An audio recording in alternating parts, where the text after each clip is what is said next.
안녕하세요. 해준 거 없이 바라기만 하는 시댁 식구들 때문에 골머리를 썩고 있는 30대 여성입니다. 속은 썩어 문드러지는데 어디 얘기할 곳도 마땅치 않고 아무리 꼴보기 싫은 시댁이라지만 결국엔 제 얼굴에 침 뱉기 같아서 말이죠. 그런데 또 그렇다고 혼자만 끙끙 앓자니 너무 속상한 거예요. 그러다 문득 여기가 생각이 났어요. 그래서 익명의 힘을 빌려 제가 겪은 이야기를 좀 해보려고요.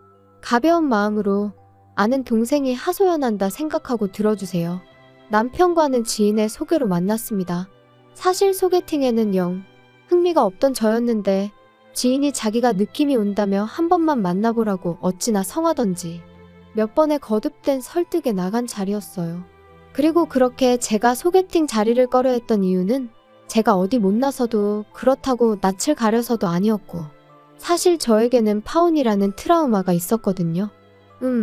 솔직히 자랑거리는 아니지만 그렇다고 제가 잘못한 것도 아니니까 간단하게 얘기를 해보자면 20대의 끝자락에 한 남자랑 연애를 했어요. 소위 강남에 건물 몇 개를 가진 대단한 부잣집 도련님이었죠. 그런데 남자한테 프로포즈를 받고 본가에 처음 인사를 드리러 갔던 날 저는 말 그대로 충격을 받았습니다. 남자 쪽 부모님께서 말끝마다 그래서 돈 없는 것들은 거지들은 그까짓 거 몇 푼이나 한다고와 같은 표현을 덧붙이셨거든요. 그리고 비록 저한테 직접 하신 말씀은 아니었지만 세상을 그런 눈으로 보는 분들을 제가 진심으로 존경하고 어른으로 대우해드릴 자신이 없더라고요. 그래서 이튿날 남자한테 헤어지자고 했어요. 가치관도 가정환경도 너무 달라서 우린 안 될 것 같다면서 말이죠. 남자는 제 말뜻을 끝까지 이해를 못한 눈치였지만 아무튼 그때 배웠어요. 결혼이 아무리 현실이라지만 그래도 돈이 전부는 아니라는 걸. 비록 누구 한 사람의 잘못으로 헤어진 건 아니었지만 어쨌든 그렇게 오가던 결혼 이야기가 엎어지고 나니 결혼할 팔자가 아닌가 하는 생각이 들대요. 만약 또 누군가랑 어찌저찌 시작했는데 끝이 안 좋게 끝나면 어쩌나 그런 시간 낭비는 또 하고 싶지 않다 하는 생각도 들었고요. 그래서 굳이 소개팅을 해가면서까지 누구를 만나야겠단 마음이 없었던 거예요. 그런데 지인의 설득으로 반쯤 어거지로 나간 자리에서 만난 남편에게는 뭐랄까 첫눈에 반했다고 말하기는 어려운데 왠지 이 사람이랑 결혼하게 될지도 모르겠다는 예감이 딱 오더라고요. 지금도 그 이유가 뭐였을까 생각하면 한마디로 정의하긴 어려운데 서글서글한 인상과 믿음직스러운 말투 때문이었나 싶기도 하고 그리고 역시나 제 예감대로 저희는 연애를 시작한 지 1년 만에 부부의 연을 맺게 되었죠. 친정과 비교하면 시댁의 형편은 한마디로 어려웠어요. 시부모님은 고정 수입이 없으셔서 자식들이 주는 용돈과 연금에 의지해 생활을 이어가고 계셨고 사시는 집이 두 분의 소유라곤 했지만 재산적 가치는 거의 없다고 봐야 할 수준이었으니까요. 하지만 당시에 저에겐 그게 그렇게 문제되는 일은 아니었습니다. 저는 이미 결혼에 있어서 돈이 다가 아니다라는 나름의 신념이 있었으니 남편이 저를 얼마나 위해주는지 그리고 시부모님의 인격이 어떠한지가 유일한 관심사였거든요. 그리고 다행이랄지 남편은 그런 면에 있어서는 정말 제 기준에 딱 들어맞는 사람이었어요. 매사 제 의견을 존중해 주었고 제 일이라면 두 팔 걷고 나서주는 사람이었으니까요. 그런데 문제는 시부모님이셨습니다. 아니 정확히 말하자면 당시에 시부모님과 마주할 기회가 별로 없던 게 문제였지요. 처음 시댁에 인사를 드리러 갔던 날 그리고 상견례 날 정확히 2번이었어요.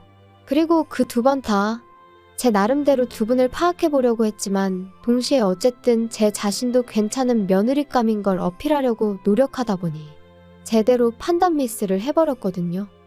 친정부모님은 한 번에 파혼을 겪은 딸이 다시 결혼을 하겠다고 나선 것만으로도 무척이나 감격스러워 하셨습니다.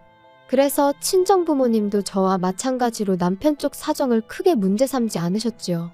물론 저희 쪽에서 3억을 지원하겠다 했을 때 시부모님께서 우리는 2천만 원밖에 못 해준다 하시니 좀 당황해 하셨지만 그래도 뭐 결혼 이야기는 그대로 진행이 되었습니다. 친정에서 해주신 돈에 제가 모아두었던 돈을 더해 집을 구했고 남편이 따로 모아둔 돈 5천으로 결혼 비용과 혼수 등을 부담했지요. 그런데 결혼한 지 1년 만에 알게 된 사실은 황당하기 짝이 없었습니다.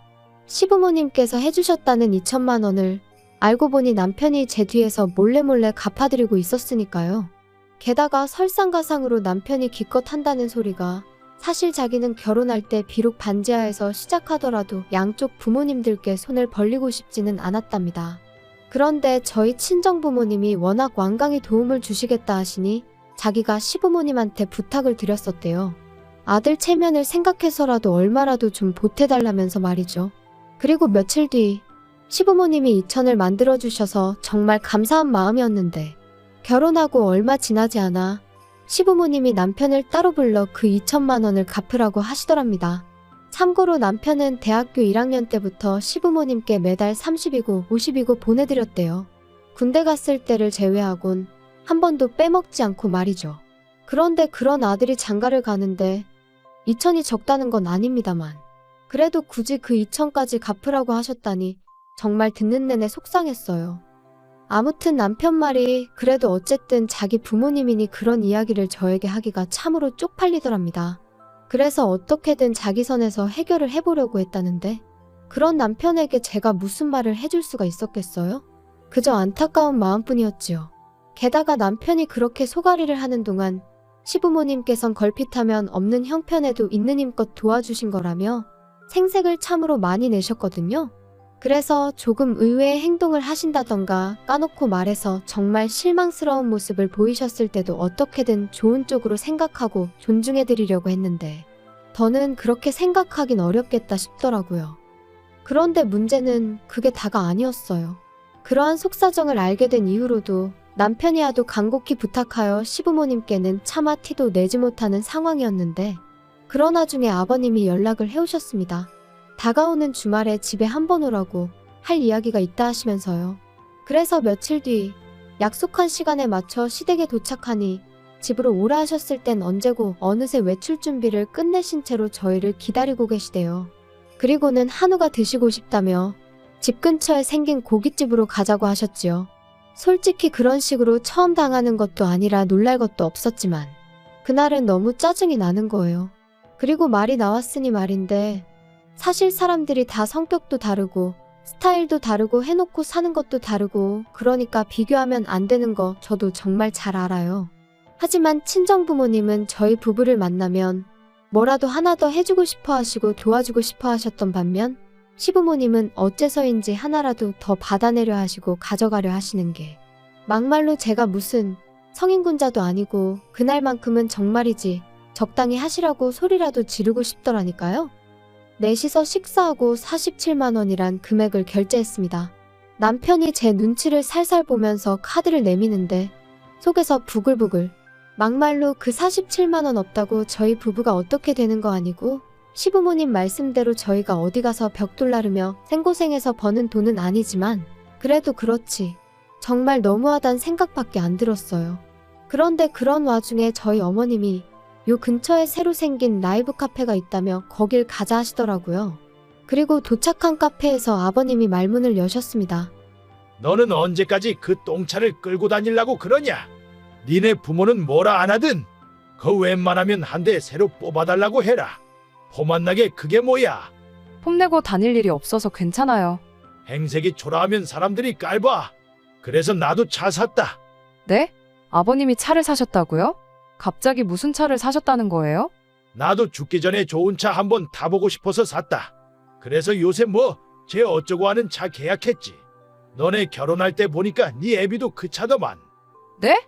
그 차를 사셨다고요? 그 차 비싼데. 비싸긴 뭐 얼마나 비싸다고. 아무튼 내가 그래서 너네 오라고 한 거다. 그거 차 사는데 너들이 좀 보태줘야겠어. 한 방에 달라는 거 아니고 다달이 100만 원씩만 보내면 되니까. 그게 무슨 말씀이세요? 저희가 그럴 돈이 어딨다고.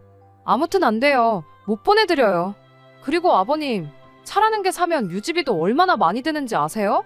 두 분 연세랑 차를 생각하면 보험료도 비쌀 게 분명하고요. 아버님 그거 다 부담하실 수 있으세요? 너 지금 나 능력 없다고 나는 그런 차를 탈 주제가 안 된다 그 소리가 하고 싶은 거냐? 갑작스러운 아버님의 요구에 정말 망치로 한 대 맞은 듯 했어요. 그런데 옆에 계시던 어머님도 그런 아버님을 말리시기는커녕 하신다는 말씀이 네 시아버지가 얼마 전에 동창회를 갔다 오셨는데 세상에 자기 차 없는 사람이 네 시아버지밖에 없다더라. 거기다 거기 온 인간들이 원래 다 네 시아버지한테 콩고물이라도 얻어먹을까 하고 빌빌거리던 인간들이었단 말이야. 그런데 지금 지들이 돈 좀 더 만진다고 어지간히 거들먹거리나 봐. 네 시아버지가 얼마나 속이 상했을지 상상이 가니? 너 네 아버지가 그런 일을 당했다고 생각하면 가만히 있을 수 있겠어? 아니, 그래도 어머님, 저희가 돈이 어딨어서 매달 100만 원씩 보내드려요? 그리고 자기야, 가만히 있어. 저희가 지난 1년을 꼬박 아껴서 모은 돈이 2천이에요. 그나마도 장인 장모님이 많이 도와주셔서 그만큼 모은 거고요. 그런데 지금 저희한테 매달 돈을 달라고 하시면 진짜 아들 입장은 이만큼도 생각 안 하세요? 제발 적당히 좀 하세요. 평소답지 않게 남편이 화를 내자 아버님 어머님 두 분 다 꽤나 놀라신 듯 더는 말씀을 안 하셨어요. 그리고는 저는 남편이 잡아끄는 손에 이끌려 카페에서 나왔죠. 집으로 돌아오는 내내 남편은 아무 말도 없었고 저도 그런 남편에게 차마 무슨 말을 해야 할지 모르겠더라고요. 그래서 남편이 먼저 무슨 말이라도 해주길 바라며 말을 아꼈습니다. 하지만 며칠이 지나도록 남편은 아무런 말도 하지 않았고 저도 더는 신경 쓰지 말아야겠다 했어요. 그런데 또다시 어머님이 연락을 해오셔서는 아가, 언제 시간 되니? 한번 내려와야겠다. 무슨 일 있으세요? 어쩌면 좋겠냐? 네 시아버지가 아주 병이 나서 들어누우셨다. 죽기 전에 좋은 차 한번 타보겠다는데 어떻게 자식 새끼들이 다 나 몰라라 하냐면서 이렇게 살아서 뭐 하냐고 아주 난리도 아니야. 덕분에 나까지 피가 마른다. 그러지 말고 어떻게 좀 안 되겠니? 계약금도 걸고 왔대. 네? 아, 일단 제가 그이랑 한번 이야기는 해볼게요. 그리고 제가 이런 이야기를 꺼내니 남편이 저더러 신경 쓰지 말라면서 자기가 내려갔다 오겠다고 했어요. 그래서 저도 더는 너무 골치도 아프고 신경 쓰고 싶지 않아서 그렇게 하라고 했고요. 그런데 얼마 후 그렇게 본가에 다녀온 남편이 하는 말이 계약금이 문제가 아니랍니다. 그 차 계약을 받은 사람이 아버님 친구 아들이라며 쪽팔려서 죽어도 계약 파기는 못 하신다 그러시더래요. 그거 차도 못 사서 계약 파기를 했냐, 그런 소리가 나올 게 뻔한데 어떻게 계약을 파기하냐고. 죽어도 그 차를 타야겠다셨다나요? 그러면서 남편이 진짜 미치겠다, 환장하겠다 그러더니 100은 무리고 한 달에 50씩이라도 보내드릴까? 그러는 거예요. 뭐? 그건 아니지. 나 정말 이런 말까진 안 하려고 했는데 3억을 해주신 우리 친정에도 한 푼도 안 드리고 있는 마당에 시댁에는 지금 그 2천 때문에 돈 드리는 것도 있는데 거기다 추가로 50을 더 드리자고? 그러면 나도 친정에 똑같이 챙겨드릴 수밖에 없어. 그리고 이런 말도 정말 안 하고 싶었는데 당신도 알다시피 차가 그냥 굴러가? 보험료에 유지비에 그런 건 아버님이 감당하실 수 있으셔? 눈앞이 깜깜하다는 게 이런 건가 싶다. 나 만약에라도 당신이 나 몰래 차 사드리고 그러면 이혼도 생각 안 할 수가 없어. 정말 미안해. 내가 생각이 짧았어. 하도 앓는 소리를 하시니까 나도 순간 그냥 얼마라도 해드리고 말까 그런 생각까지 하게 된 것 같네. 무슨 소린지 알았으니까 이혼 같은 소리는 하지 마. 그리고 결국 아버님은 계약을 파기하셨어요. 저희한테 도저히 씨도 안 먹히니까 신우한테 이야기를 하셨나 본데 신우가 아주 길길이 날뛴 모양이더라고요. 자기한테 해준 게 뭐가 있어서 그런 걸 바라냐면서 아버님더러 양심이 있냐 없냐 그런 소리까지 했다나 봐요.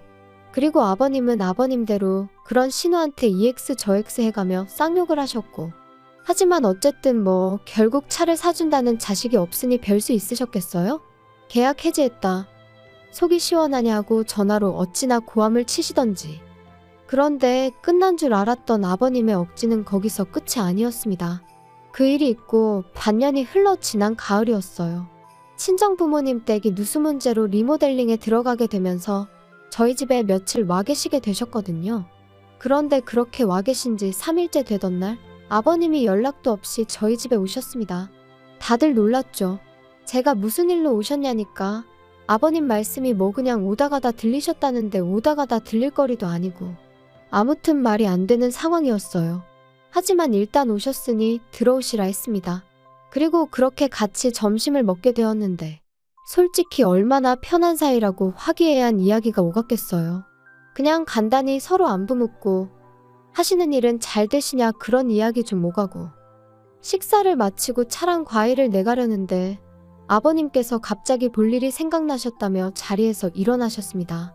그래서 배웅을 해드리려니 한사코 나오지 말라며 극구 저를 말리시더라고요. 그래서 그냥 집안에서 배웅했어요.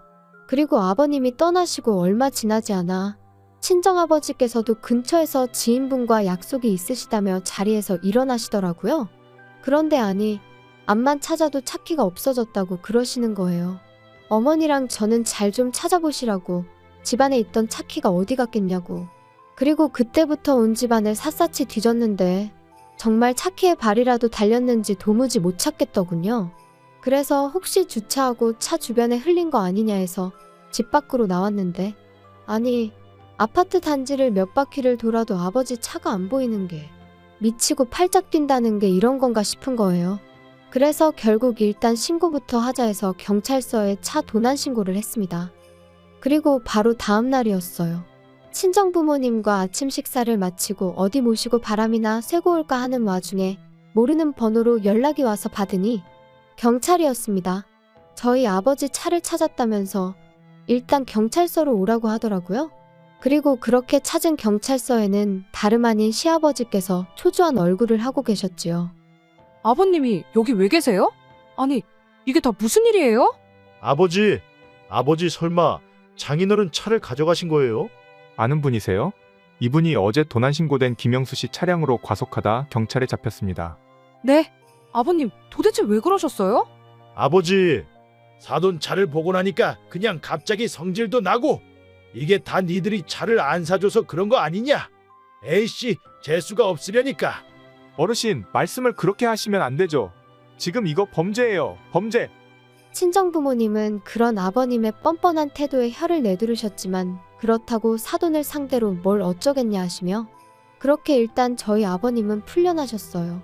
그런데 끝까지 말이라도 한마디 미안하다 사과를 안 하시더라고요. 계속해서 차를 안 사줘서 당신이 그런 거라는 둥, 저희 때문에 개망신을 당했다는 둥. 정말이지 남편을 생각해서라도 어떻게든 좋게 넘어가려고 했는데 도무지 답이 안 나온다 싶대요. 게다가 거기서 끝이 아니었습니다. 아버님께서는 당신 아들, 그러니까 저희 남편이 저희 친정부모님께 용서를 구하는 게 마음에 안 드셨는지 대뜸 소리를 꽥 지르셨거든요. 남자가 돼가지고 왜 자꾸 아쉬운 소리를 하냐면서요. 야 임마, 너는 내가 뭘 그렇게 잘못했다고 거기다 대고 빌빌거렸었냐? 내가 막말로 사람을 쳤어 뭘 어쨌어? 그까짓 거 차 좀 끌고 갔다고 뭔 일을 이렇게 키우는지. 야 며느라, 내가 이런 말까진 안 하려고 했는데 나라고 할 말이 없어서 가만히 있는 게 아니야. 너는 우리한테는 말도 안 하고 그렇게 친정부모를 며칠이나 와 있게 하고 말이지. 너 우리한테는 한 번이라도 와서 주무시고 가라고 한 적 있냐? 차도 그래. 막말로 네 애비가 차 사달라고 했으면 안 된다고 했겠어? 너 시부모가 돈 없다고 무시하고 그러면 안 되는 거야. 아버님, 지금 그게 하실 말씀이세요? 엄연히 아버님이 실수하신 거잖아요. 그런데 왜 자꾸 남 탓을 하시는 거예요? 너 지금 나 가르치냐? 아이고 잘났다 그래. 다른 집은 며느리들이 아버님 하면서 아양도 떨고 잘 봐달라고 용돈도 주고 한다던데 나는 복도 지지리도 없지. 아버님, 그런 말씀 마세요. 저야말로 그렇게 치면 정말 시댁복 없거든요? 저는 어디 가서 아버님 얘기 하지도 못해요. 쪽팔려서. 세상에 사돈 차를 훔쳐가는 사람이 어딨어요? 자기야 그만해. 상대하지 마. 뭐 이 자식아, 상대하지 마. 너는 아들이 돼서 그게 애비한테 할 소리냐? 아버지면 아버지답게 행동하세요. 저 진짜 지금 이 사람 볼 낯도 없고 장인 장모님한테도 쪽팔려 미치겠으니까요. 그리고 아버지, 당분간은 연락하지 마세요. 그냥 저 어디 멀리 미국 같은 데 가 있다 생각하시고 좀 시간을 갖는 게 좋겠네요. 그리고 그렇게 저희는 그날 이후로 아버님 어머님과 거리를 두고 지내기로 했습니다. 좀 과한가 싶었는데 남편이 고집을 부려서 핸드폰 번호도 싹 다 바꿨고 집도 이사했어요. 다만 혹시나 모를 상황에 대비해 신우에게 제 연락처만 알려줬네요. 참고로 신우는 저희 입장도 시부모님 입장도 어느 정도는 이해하면서 동시에 기약 없이 자기만 자식 노릇을 하게 되는 건 아닌지 아는 그런 걱정을 하는 티가 나더라고요. 그래도 뭐 어쩌겠어요. 그간 저희는 나름대로 할 만큼 했다고 생각했고 신우도 그건 부정하지 못할 사실이었으니까요. 그러니 저희한테 대놓고 싫은 소리는 못하는 눈치더라고요. 솔직히 처음엔 그래도 시부모님인데 이렇게까지 하는 게 옳은 걸까 하는 생각도 아닌 게 아니라 몇 번이나 들긴 했어요. 하지만 4달째로 접어드는 지금은 그러길 잘했다 싶은 게 제 심정입니다. 시부모님과의 교류가 사라지니 남편과 불편할 일도 없고 돈도 잘 모이고 있거든요. 남편에겐 이 말까진 안 했지만 그간 시부모님이 어지간히 뜯어가셨구나 하는 게 새삼 실감날 정도로 말이죠. 그래서 솔직히 마음 한켠에는 그래도 어쨌든 남편에겐 세상에 하나뿐인 부모님인데 교류하며 살라고 설득이라도 해야 하는 거 아닐까 하는 생각이 있었는데 그러지 않으려고요. 그렇게 되면 보나마나 또 제가 어마어마한 스트레스를 받을 것 같아서요. 그래서 그냥 흘러가는 대로 어떻게든 되겠지 하는 마음으로 내버려 두렵니다. 아버님이 혹시 먼저 손을 내미신다면 그땐 뭐 달리 생각해 볼 수도 있겠지만요. 아무튼 가족이라고 무조건 다 이해하고 품어주고 그럴 필요는 없다. 제가 저희 아버님을 겪으며 내린 결론입니다. 가족도 가족 나름이라는 말. 참 이상하다 생각했는데 먼저 겪어본 사람들이 있으니 그런 말도 나왔다 싶고요. 아무튼 어떻게 마무리를 지어야 하나 싶은데 그래도 남편 하나는 정상이니 다행인 거겠죠?